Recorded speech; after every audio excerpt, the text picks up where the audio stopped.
Lord be with you. And also with you.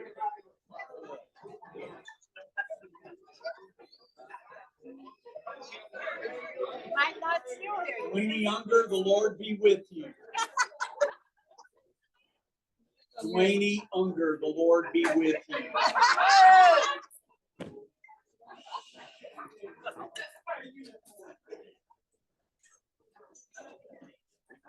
All right, some public service announcements so that because some of you are kind of in the stage where sometimes you're here not in the late service or the early service. We just had an invitation on behalf of Watts for the youth to participate in a bowl-a-thon. So be aware if you're interested in helping out Watts and want to support our youth, what they do is kind of sign up for, I guess, how many pins they get or something like that. So more details will be coming out on that in the near future. Don't forget VBS coming up the 15th of July. And for some of you, you may not want to wrangle with those 4 and 5 and 6 and 8 and 10-year-olds. That's good. I understand. There are still plenty of things to do. So look at the sign-up sheet in the hallway, we call it, please, and sign up because we can use help in all kinds of areas. Not necessarily wiping noses and other parts of the body like some of them need, but talking about all kinds of things you can plug in. So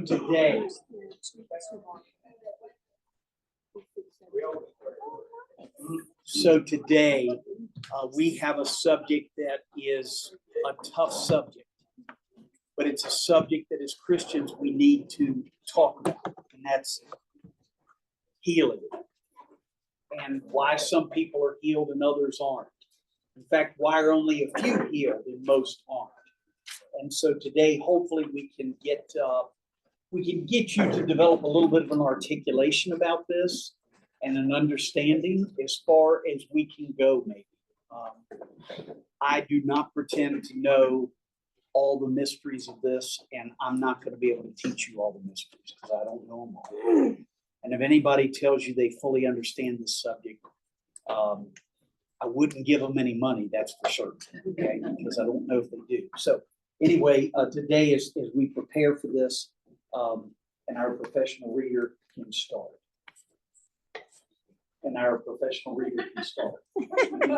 Yes, you. You ready? Yeah. No, not yet. When they crossed over, they landed at Gennesaret and anchored there. As soon as they got out of the boat, people recognized Jesus. They ran through the whole region and carried the sick on mats to wherever they heard he was. And wherever he went, into villages, towns, or countryside, they placed the sick in the marketplaces. They begged him to let them touch even the edge of his cloak, and all who touched it were healed. Thank you. So we begin this subject, and here's the first question I ask you on the outline. Why does Jesus not heal everyone? I'll ask it another way. What was his mission be like if he did not heal? How are the two connected words? Taking the paradigm and it's going to heal. If we're still healing, hopefully we don't. How did they heal? And if he didn't heal anybody, or what if he healed everybody he came across? Yeah, good question. So in the chosen, when little James, one of the apostles that they refer to in the chosen as little James, he was crippled, walking the limb. And he went to the Lord and said, Lord, why not me? The Lord told him, in time, someday you'll get a big picture, you'll understand. And that's not a bad answer. But an answer that it still doesn't answer the question. Also, how come Jesus didn't heal everybody? Everybody didn't sleep. So you said everybody didn't believe that. That's a true statement. Are the two connected? Yeah. Or the two. Is there a biblical story where God healed someone who didn't believe? Well, No. the centurion went with him for his servant. We don't really know if the centurion's servant was saved. The centurion believed, but we don't really know if the servant did. Yeah, so there's no story that I recall. And I'm beginning to feel like the two presidential candidates, so I don't always recall things. But I think it's important that we do understand the stories that we have in the New Testament and the stories in the Old Testament where healings occurred. It was really a function of some level of faith was involved, right? Now, like Nancy just said, we don't know if, well, Jairus' daughter, I mean, she was probably 13 years old. She was dead when Jesus got there. We don't know if she had faith or not, right? We don't know about the centurion's servant, okay, the Roman centurion who asked for his servant to be healed. We don't know if they had faith, but somebody connected had faith for them, which really is an interesting story, because if we know people in our lives who aren't healed, is it because of our lack of faith? We won't go there. Okay, all right. Let's keep going though. So why does Jesus not heal everyone? Let me tell you a little bit of the theological explanation of that, whether you agree with it or not. And I'm not sure if I fully agree with it, but here's a reasonable biblical scholar answer for that. If Jesus would have healed everyone, everyone would have seen his ministry different. He didn't come just to give sight to every blind person in the world and heal every person of leprosy and epilepsy and remove all the demons in the world, because he would have been the miracle Jesus that way versus the Jesus who talked about relationship with God. So you see, it would have set a different path on him. So you call up somebody to come to your house, and they are roofers extraordinaire. Their reputation as roofers is wonderful. And when they get there, you go, hey, you're a really great roofer. By the way, I need asphalt put down on my road. And oh, I've got a plumbing leak and my car doesn't start well. You see, suddenly we get to the point of where this is what the person's mission is, the roof. And we start saying to them, I've got all these other things. So we're looking for them to be miracle workers, problem solvers, and then they leave, right? And life is better for us because they fixed our problems. So remember, Jesus, he came to help people in relationship with God for an eternity, not because they had a flat tire. So if we put it in modern language, Jesus comes through Winchester and all the flat tires in Winchester did something miraculous to get fixed, right? Because his purpose isn't fixing flat tires. Now, he chooses to fix a flat tire. There's a reason for it, okay? But Jesus didn't come into the world to heal all things. He came into the world to heal the heart of man, right? So it wasn't his primary mission, okay? In fact, it probably wasn't his secondary or tertiary reason for being here. It happened to be a tool that could be part of the process. It was an act of kindness and an act of love, but you know, there's only a few examples of Jesus bringing people back from the dead. Why didn't he bring everybody back? Okay, so Jesus does not heal everyone. Now, the second question, why does Jesus heal some? Some of you said, well, because of the faith, right? Because of faith. Does that mean if Jesus doesn't heal someone, they have no faith? No. Okay, so we know that's the right answer, but how do you reconcile that? If somebody who isn't a Christian walks up to you and said, wait a minute, what kind of God do you worship because he heals some and he doesn't heal others?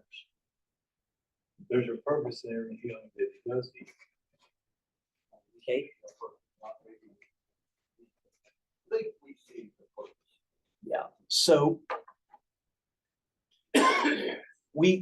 our human mind, you've heard me say this before, a neuropsychologist that did some executive coaching for my team and myself, he had this saying that it wasn't strictly a statistic, but generally correct. About 80% of the human brain kind of functions toward answering the question why. We want to know why. So we sometimes have a round hole, and all we've got is a square peg. But you know what? We got to have the why here. So we want to fit that in there. And You have a there you go. Sandy? Yeah, sand the edges. So how do we explain this to somebody who comes up to us and says, well, you're a Christian. How can you believe in a God that lets a 3-year-old, like we just had in the prayer chain, die, and then leave somebody who abuses their family to live to be 90? Where's the fairness in that, right? Because every single person. Wait a minute. Hold on. I want to hear your answer. We're about to get a square peg and round hole. Go ahead. Because every single person that's ever been born on this planet has been subject to the same infirmities, diseases, everything that everyone else is. Okay, that's not a bad answer. It's not a bad answer. But since we can't define the roundness of this, we're still always going to be square. See, we're going to be divided, right? Because we can't really peg it in. Nancy? So if someone asks me that, and some people do, I usually say to them, if I could wrap my head around God, then I would be better than him. I'd be bigger than him, and I would want to worship a God that's less than I am. Because then why would I want to do that? That's a very true statement. Okay, it's probably the best we have, but it still doesn't answer the question for people, right? Pat, get ready for this one, okay, Susan? It's not the physical manifestation of faith. Jesus had faith. I mean, we knew that. It's not the physical manifestation of faith healing, whatever that malady might be. It's the faith itself that he was demonstrating. This is why some are healed and why some aren't. Right? He's showing that there's faith and that it exists in all of us. We have to find it. We have to see it. Again, a true statement. I don't know if that answers it though. I mean, it kind of explains it, but doesn't really answer it. So you know that one of my passions is woodworking, and I have racks of lumber, right? And when I go out, because it's mine and I control it, because I have a plan that it doesn't understand, I pull this board and I put it back. I don't use it. I pull this board and I use it. I pull this board and I only cut out the center section 4 feet because the other 2 ends aren't what I want for that particular project. I'm in charge. I'm in control. I choose what I want from that lumber pile. Now, you can come along and say, well, what's wrong with that board? Why didn't you use that? I would have used this one because I think it's a nicer board than what you picked. But they're my boards. And I have the plan. And because they're mine, I can use them the way that I think is best. And I don't know if that will help some people, but I believe it helps a few. To understand that if God is really God, if I understood God completely, I don't think he'd be worth worshiping because he would be equal to me, right? And I think Nancy's statement is a true one that parallels that. So how do we explain this to someone outside the church? I want to be careful that it's not a function of, it's not a gradient scale. In other words, that we leave the world to think or believe that, hey, if you're 90% or above on the faith scale, right? If you're 90% or above, don't worry about it. You're going to be healed of everything. Anybody that comes to your mind, they're going to get healed. Now, if you're 70% and above, then God's going to do maybe 50% of those, right? And so, wait a minute, you just don't have enough faith. And when you get to my level of faith, God's going to heal you, right? And that's often the way the human mind begins to articulate this. We've already said it. I've already said it this morning. You know, if you have enough faith, God will heal you. And that's not a true statement. There are great men of faith in the Bible that in Hebrews, there's a listing of men of faith. They suffered, they hurt, they had broken relationships, they had financial issues, and God was not happy with them at times. So it's really, unless we can say that we're greater than Abraham and greater than Noah, then how do we really look at a gradient? So what I would tell you is this faith gradient, be careful about that, because we don't know how to articulate something. We say, well, you know, if you have enough faith, God will listen to your prayers. That's just not, that's not accurate. I know it sounds like we're trying to help people, but sometimes the best thing to do is to just go,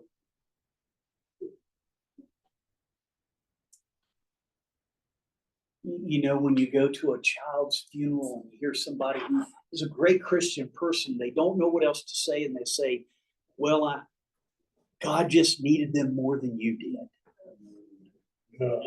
Okay? God doesn't need anything. Okay? He doesn't need anybody. But that's how we as humans try to articulate pain, right? And the circumstances. And so if you're with me and I go to a funeral like that, I won't say anything. I'll just say, I'm so sorry for your loss. If there's anything I can do for you, we are praying for you. Now shut up, because I can't say anything else that's going to make sense. I can't. And frankly, neither can you. So we have to be very careful. The reason that I wanted to hit this before we went to the rest of it is because how do we try to explain somebody out of church why this person is healed miraculously and this person is? When I'm talking about healing, we'll get to it here shortly, but I'm not talking about just medically, physically healing. Yeah, there's mental, emotional, spiritually, relationally. There's all kinds of healing. And the truth be known, there's not a person here who doesn't need healing somewhere, right? Somewhere. Maybe in more than one category. If I lived with Steve Campbell, I'd need every area. So pray for Kim. Pray for Kim, okay? Yes, Beverly.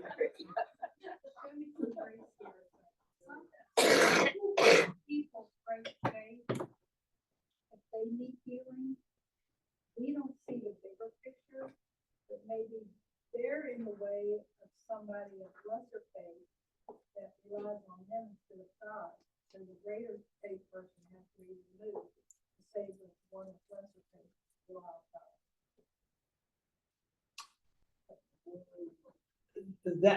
That's not unfair. I think that's a way to try to articulate it. You have every right to be wrong, so it's okay. It's fair. There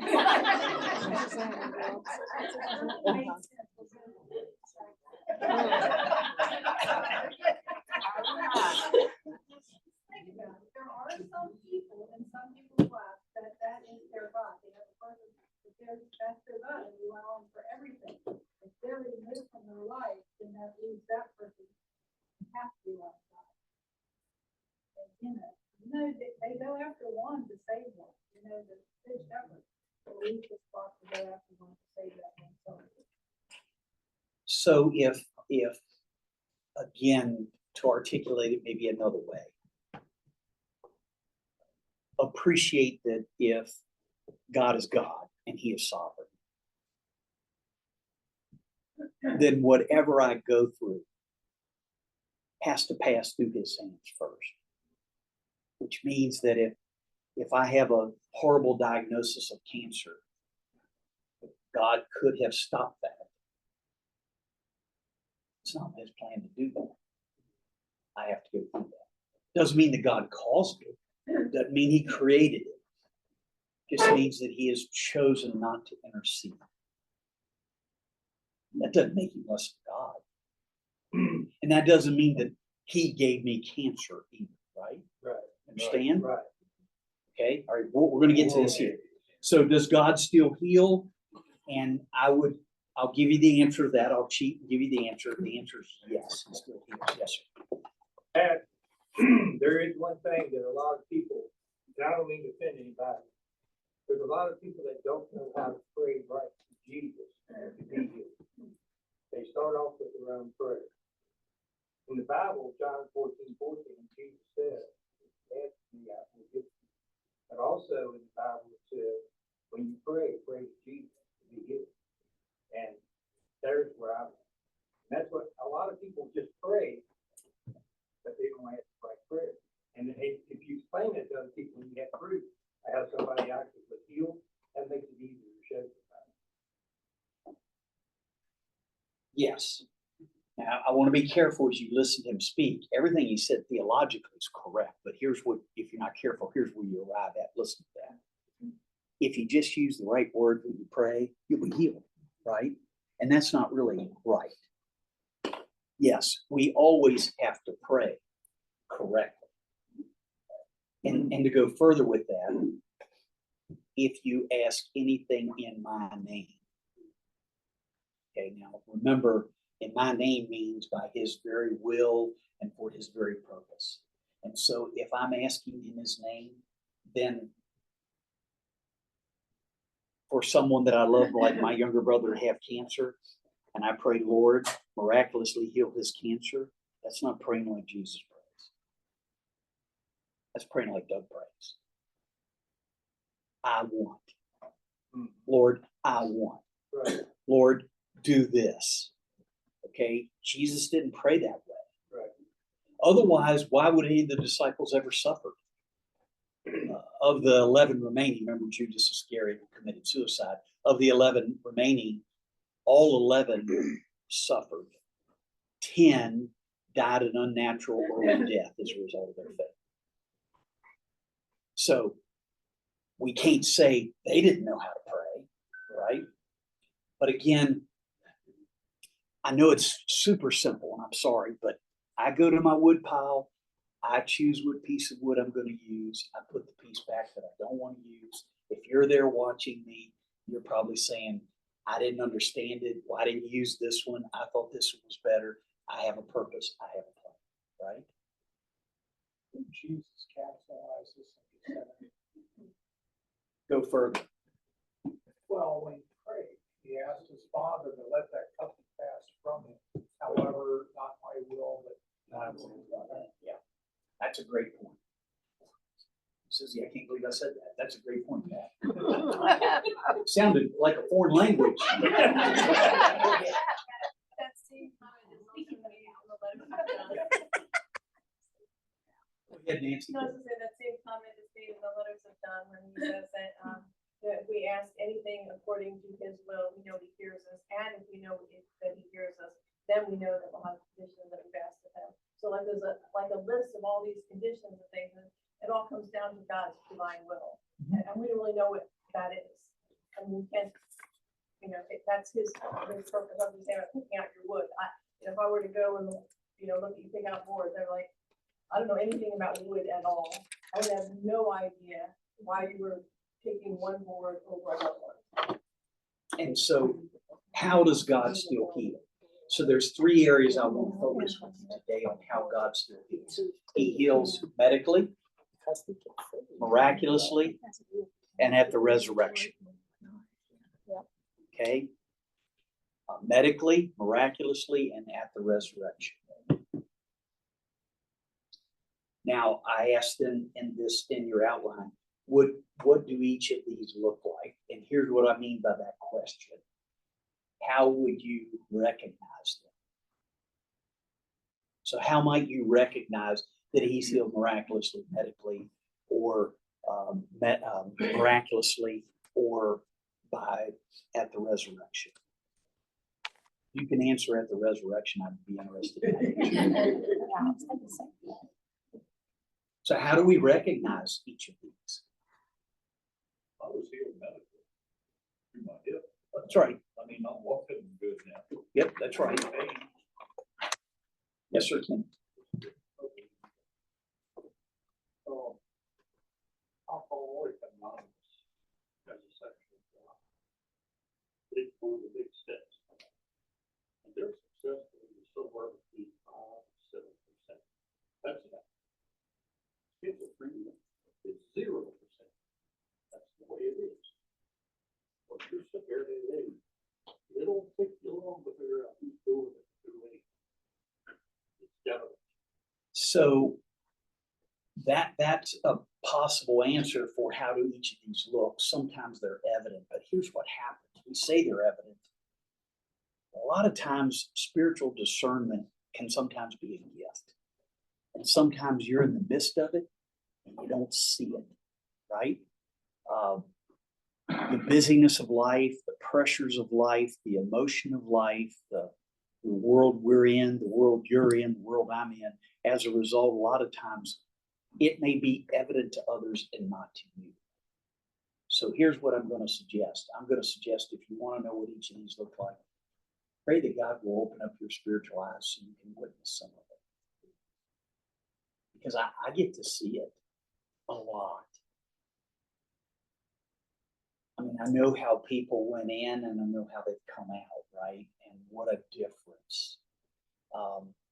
Steve Campbell has a good point. You know, if you really look back and you think, wow, I remember where I was and wow, now here I am. That's kind of a miracle, right?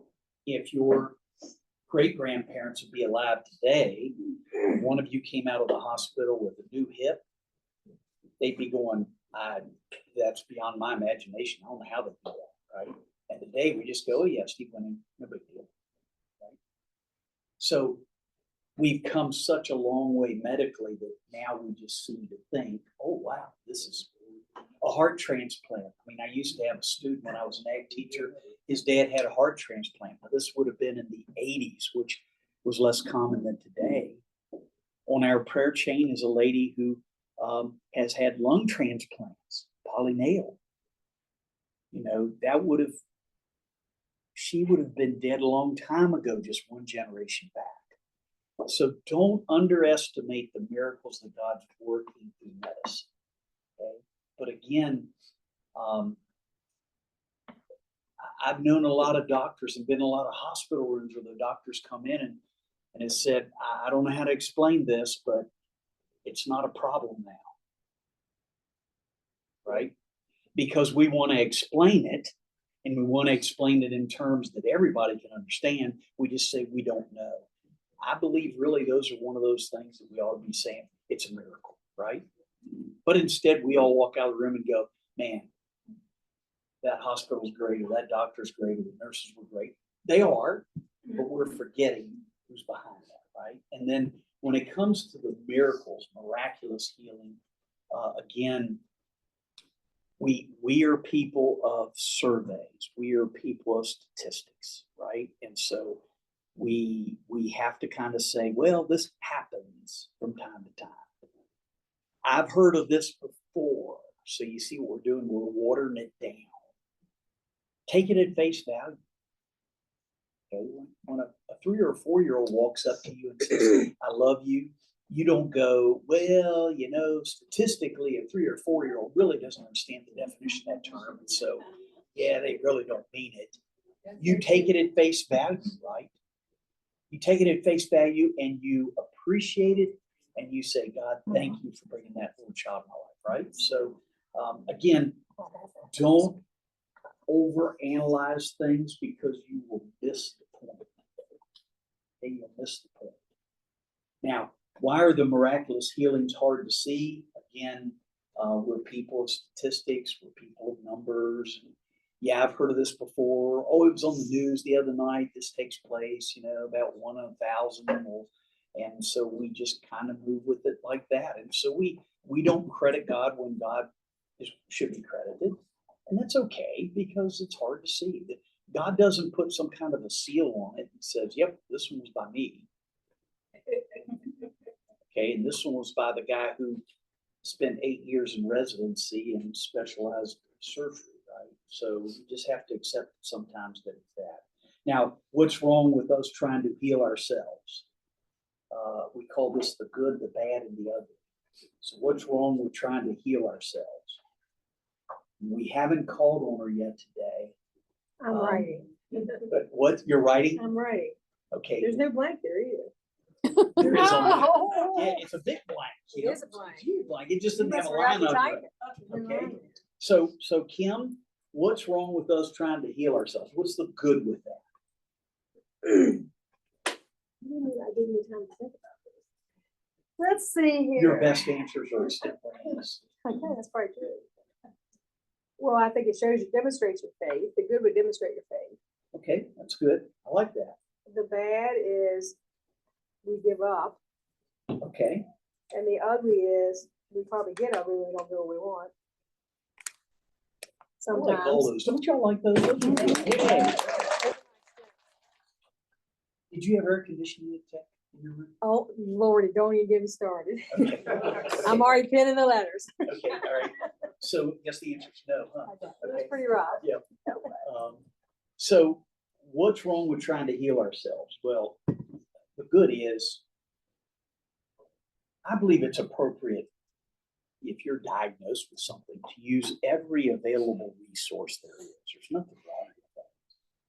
If you were to call me and say, hey, Doug, they just diagnosed me with cancer and I've decided that I'm just going to sit in my house and pray. I'm not going to do any medical treatments. I'm not going to talk to any experts. I'm just going to sit here and pray. I would say, okay, I understand. Let's talk about your funeral service. Let's start planning that, right? Okay. I think that's not what God would call us to do.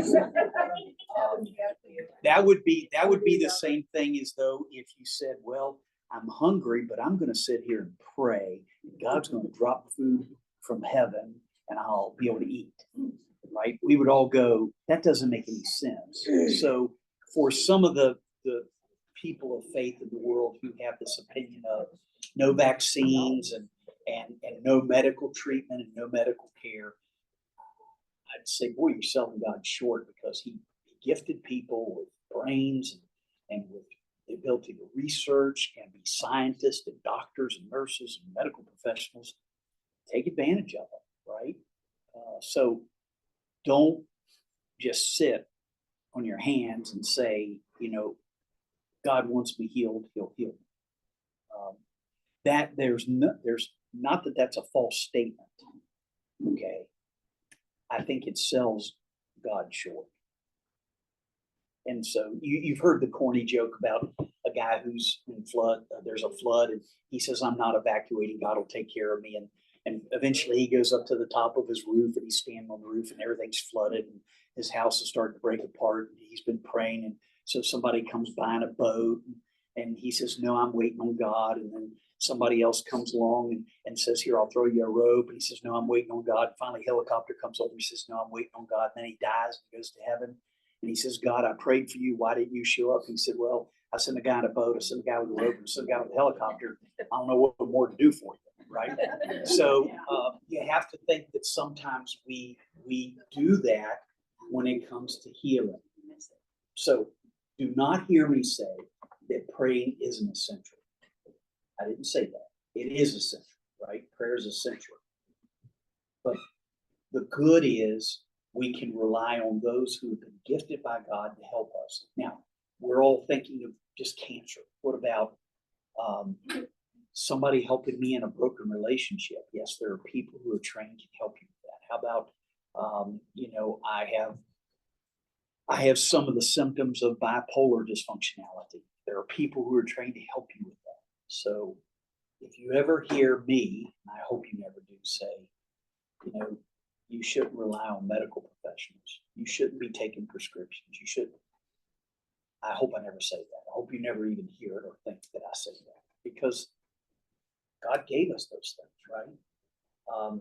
Now, the bad with us trying to heal ourselves is back to I prayed about it. I think if I just have more faith, everything will be okay. Now we suddenly start getting down on ourselves, or maybe our church isn't active enough. Our church isn't holy enough. Our church isn't good enough. Otherwise, they'd all be able to surround me and I'd be healed immediately. Just appreciate that sometimes the bad in the world is the bad in the world. And our bodies break down. Our bodies aren't perfect. We genetically aren't what we used to be. Okay. Scientists will tell you that about all of the animal kingdom. Okay. It's physics will teach you this concept of entropy, that things are decaying, right? Things are breaking down, and they seem to be. The ugly with us trying to heal ourselves is we often will box out other people. You know, boxing out is a basketball term, meaning that I put myself between you and the basket, right? So sometimes the ugly of this is when we try to heal ourselves, is we will end up kind of ignoring God in that relationship, or even connecting with other people that are important. So, you know, if you had some kind of a potential terminal illness, I would never encourage you to go off on your own, shut off your telephone, to close down your computer, to, you know, not connect, not to be part of relationships with other people. I'd never encourage that. Now, I would encourage it's the right people. Okay.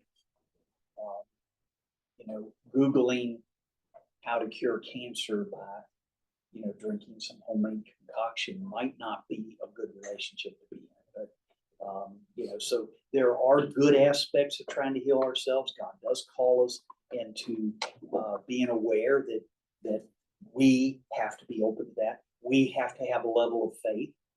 Hear me now? We have to have a level of faith. God put people in this world. God put scientists in this world. God put others in my life to help me through what I need to go through, right? So remember, that's part of the good. The bad is, again, we end up separating and end up blaming God. We end up following the wrong things. And the ugly is we shut down completely. You can't do that if you're looking for healing. Now, what was God's original plan? Stacy, you can turn to Genesis chapter 3. That's the first book in the Bible. I'm already there. You already there? You're a I high knew- achiever, aren't you? I knew you were gonna do that. Yeah. Then the man and his wife heard the sound of the Lord God as he was walking in the garden in the cool of the day, and they hid from the Lord God among the trees of the garden. So I really want you, now this takes place after they had eaten the fruit, right? This took place after they had fallen, after they had sinned, after they disobeyed God. But I want you to hear what the original plan was. Okay, that God walked with them in the cool of the evening in the garden. Imagine that. God walked with his creation.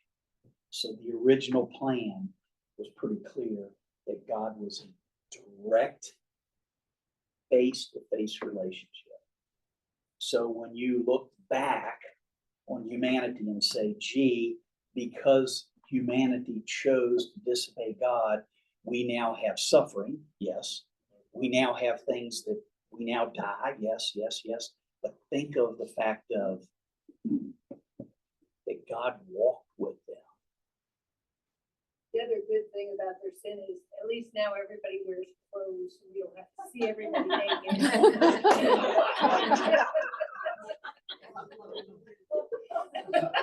Jackie, I have to admit, as I envisioned this conversation today, that wasn't even on the list. Doug, everything, the plan was going great. Everything was perfect. When you hear Adam is talking to all the animals, just having a thought. And then God took that rib and it went downhill from there. Ladies, we will end a few minutes shy of time. And you can get him in a corner. Just remember, you're responsible to clean the blood up. I'm not. All right, so God's plan, just be clear, God's plan was not what happened. Yes, sir.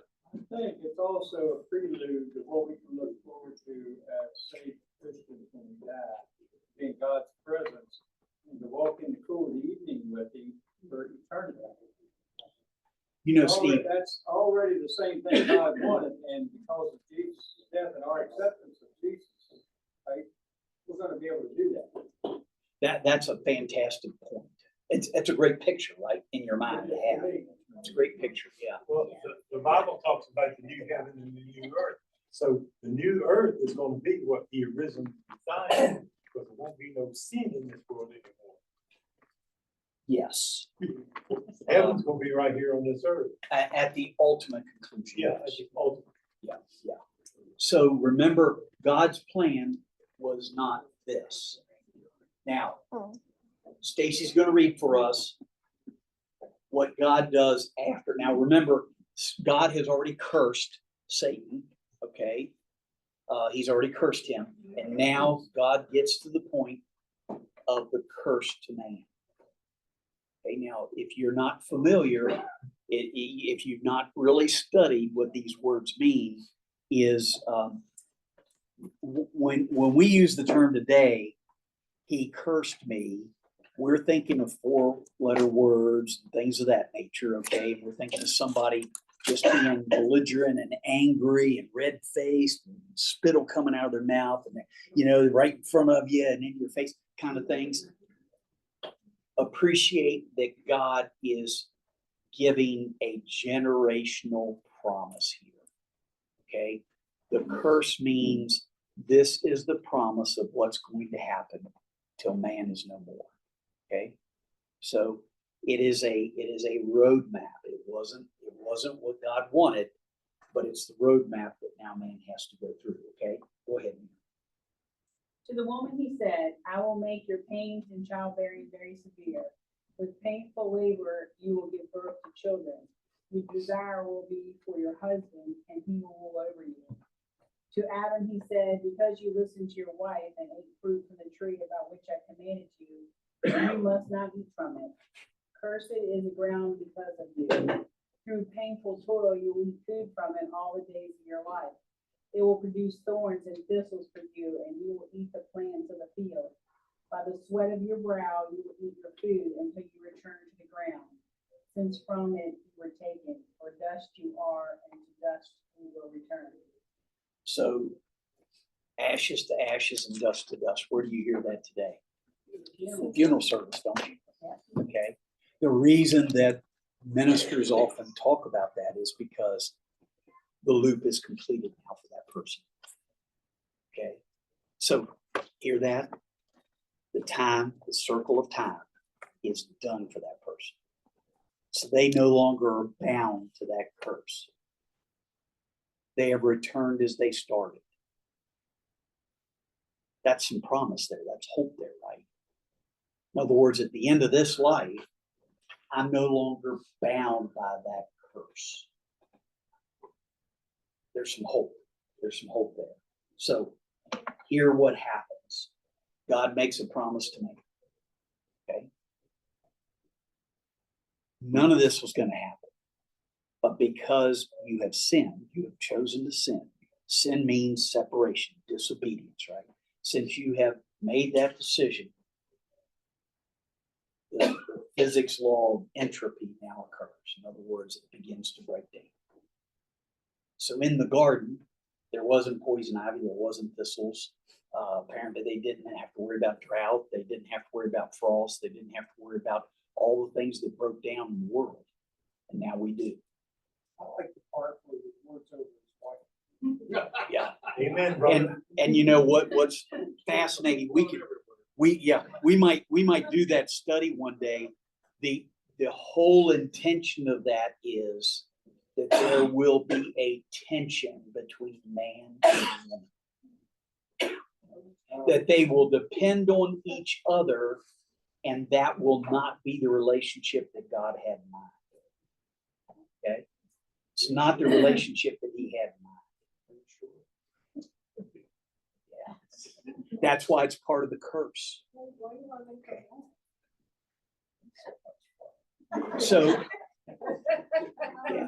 So just so you know, okay, I'll call it out.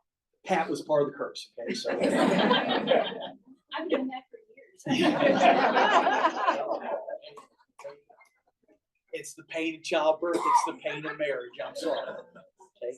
Now, I just want you to hear though that God's original plan was nothing like what she just read.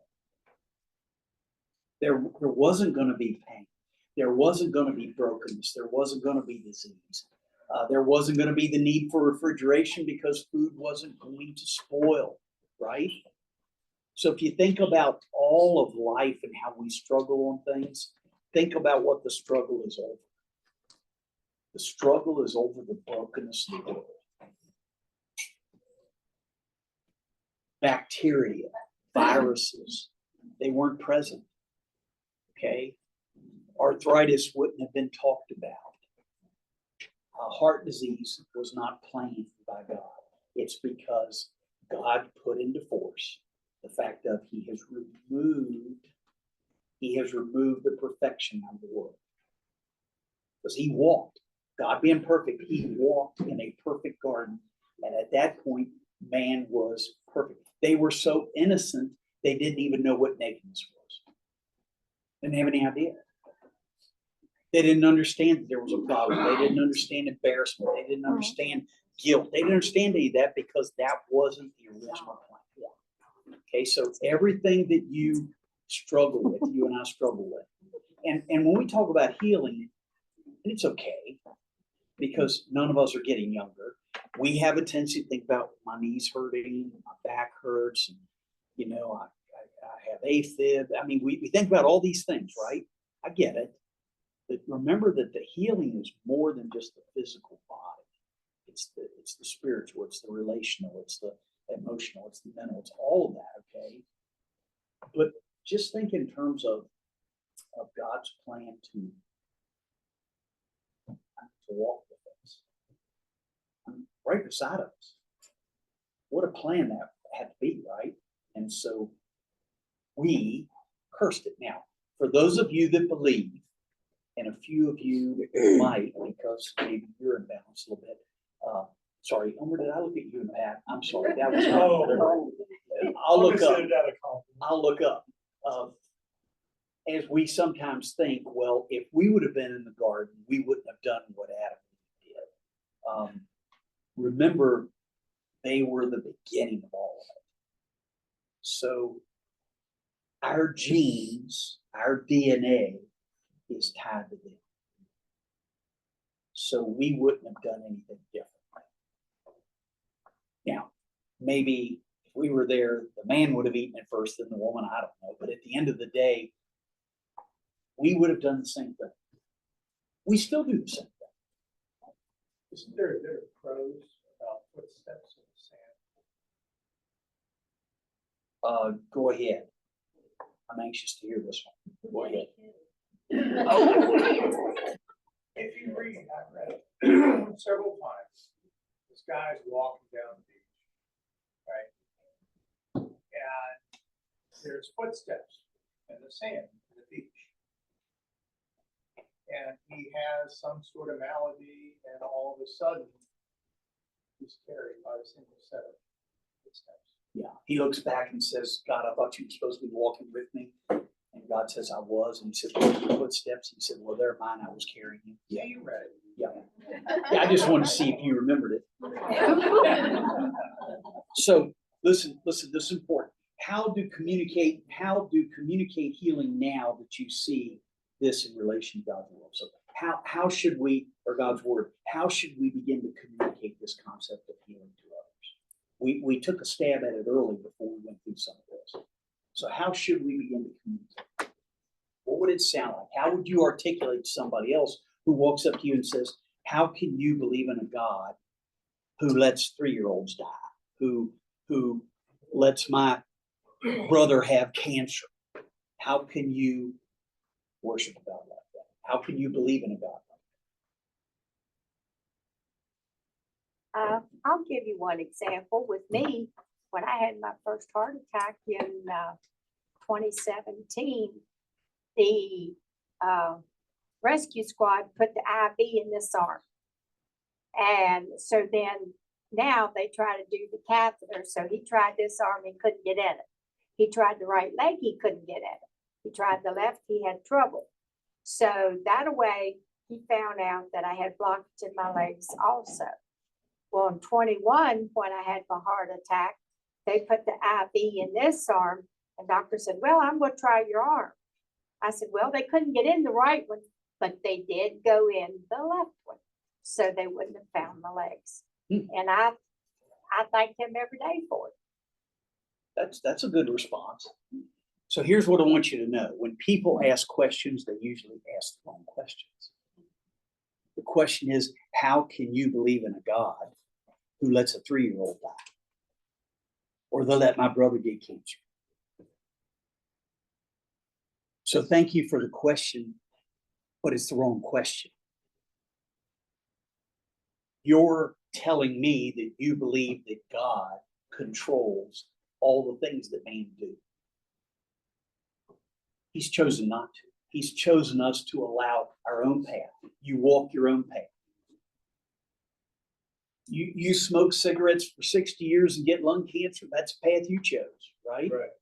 If you have chosen not to exercise for 50 years and suddenly you have this, that's your path. In some cases, it's the path we've chosen. In some cases, it's because of the sin of Adam and Eve that we're where we are. Some of us have physical ailments. It's no fault of anyone. It's just the genes that we have. And if you go to I mean, the- I didn't choose to be bald. Okay? It's the genes I inherited. I imagine that God did not design man originally to be hairless on the top. Doesn't make any sense to me. Okay? Yeah, it doesn't make any sense, right? So at the end of the day, the question isn't how can God do this? We can even turn that around if you want to, just for fun, to debate a little bit. How come more of it doesn't happen? The goodness of God has given us what we have, the goodness that we do have, even though we haven't deserved it. We haven't earned any of this. We haven't earned good health. We haven't earned good relationships. We haven't earned good spirituality. Those are gifts, right? It's nothing that we've done that has gotten us here. I know some of us can say, well, I put away a lot of money because I worked really hard, because I was smart. Well, at the end of the day, there's plenty of smart people who worked hard that don't have anything. So it's not always a function of you did it. It's a function of God graced you. God gifted you those things. So the question isn't how can we believe in a God who allows 3-year-olds to die? At the end of the day, why don't all of them die? But rather, let's start thinking about the fact of God is a God of relationship, and He wants us to have those relationships. He wants us to turn toward Him. But recognize the fallenness of man is the fallenness of man. And even though we can blame Adam and Eve, Doug's done enough damage. Okay, I've created enough havoc. Yes, Katie. So as a result of that, sweetheart, focus. Focus. Don't color the story, okay? Don't color it. Just focus. Okay, so you want to know how Satan gets in a relationship? That's how. I'm just telling the truth, Doug. Hey, Doug. Yes. It's like my grandfather, they had 9 kids, 7 boys and 2 girls. He was 71 years old. The day he died, he never, in his whole life, did he have one gray hair. His hair was jet black his whole life. Never owned a gray hair. So he had some good genes when it came to hair color, right? Yeah. Yeah. So articulate the saving grace and knowledge of God. it's not a level of faith that says this person's healed and this one isn't. I know some Christians that I'd give my eye teeth to be the kind of Christians they are. And they have more health problems than all of us combined. Okay?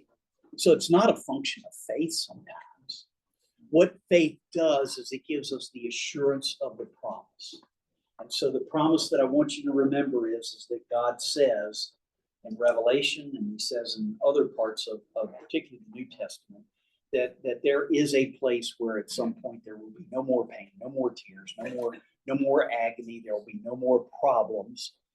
And so ultimately what Jesus said in the Garden of Gethsemane, Lord, I would pray that you take this cup away from me, but not my will, yours. But thy will be. So God gets to choose the board. God gets to pick the board. He gets to decide which one's used, which one goes back on the shelf. He gets to decide those things. Always, though, the character and nature of God is with the promise of hope and with the promise that he wants the best for us. And sometimes you may not have met any Christians. I've met a few who have said, I am really thankful that God gave me this cancer. Now, they're a little bit wrong in their theology. God didn't give them cancer.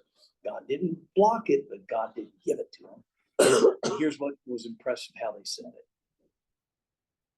My faith has grown so much during this experience. And I have been able to witness to others about my faith. So sometimes God can use the worst circumstances for the best outcome. Don't underestimate that. God can use the worst circumstances for the best outcome. Now, do you fully understand about how Jesus doesn't heal everyone? Nope, neither do I. But remember, in our mystery of faith, if God is really God, then there is always good things that come out of bad things. Always good things that come out of bad things. All right. So think about how those good things we're looking for out of bad. Let's pray together. Father God, thank you that even though it can be bad, there's always good. Maybe we won't see it in this lifetime, but we will see it in eternity. Whether you heal us miraculously, Lord, or through medical means, or whether it's at the resurrection, we trust, Lord, that you are with us at all times, through it all, in it all, and with it all. And we'll not forget to give you the praise and the glory all the time. In Jesus' name, amen. Have a good week.